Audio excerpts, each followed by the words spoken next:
Let's move on to a story amplifying renewal and revival of hope with the restoration of some critical national assets hitherto vandalized by terrorists.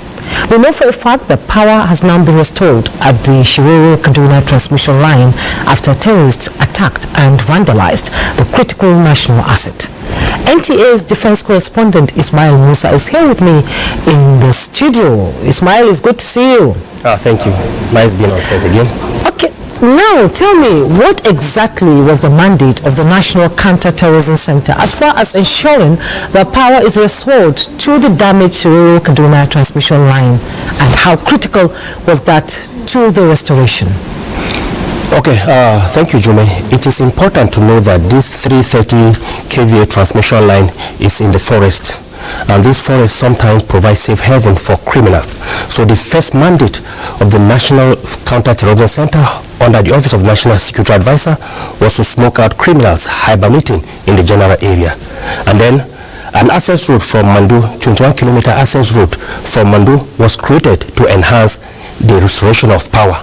A joint security operation was conducted to enhance this work. Well, let me not preempt the story. Have a look. Plunged many states into darkness, especially last year. In October 2024, terrorists struck the 330 kVA transmission line from Shiroro to Kaduna, crippling electricity supply and causing distress to consumers. So when the two lines were vandalized, the whole northern Nigeria was incapacitated. After months of coordinated efforts by the National Security Advisor, Nuhu Rubadu, there is good news. Power has now been fully restored. Following the attack on the transmission line, President Bola Tinubu directed the Office of the National Security Advisor to collaborate with relevant agencies for swift response. The National Counter-Terrorism Center was tasked to lead the intervention involving clearance operations to eliminate criminal elements in the affected area and provision of access monitoring routes. We had to create a road from Mando, about 21 kilometers into the bush. We mobilized contractors with the NSA single-handedly funded to fix the road, and along the route there are river lines. Operations were conducted by gallant troops of the armed forces and other security agencies to clear the areas.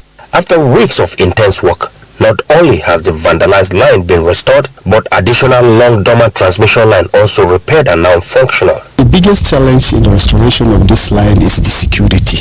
But this year we were in talk with the Office of the National Security Advisor, which they show an exceptional patriotism in seeing that these two lines were restored. This is a demonstration of federal government's commitment to protecting critical infrastructure and ensuring that terrorists do not undermine national security and progress. Okay, Juba, it is important to note that the National Security Advisor stressed that Nigerians should see the task of protecting these critical national assets as a collective responsibility by providing timely intelligence report to security agencies to enhance the protection of these assets.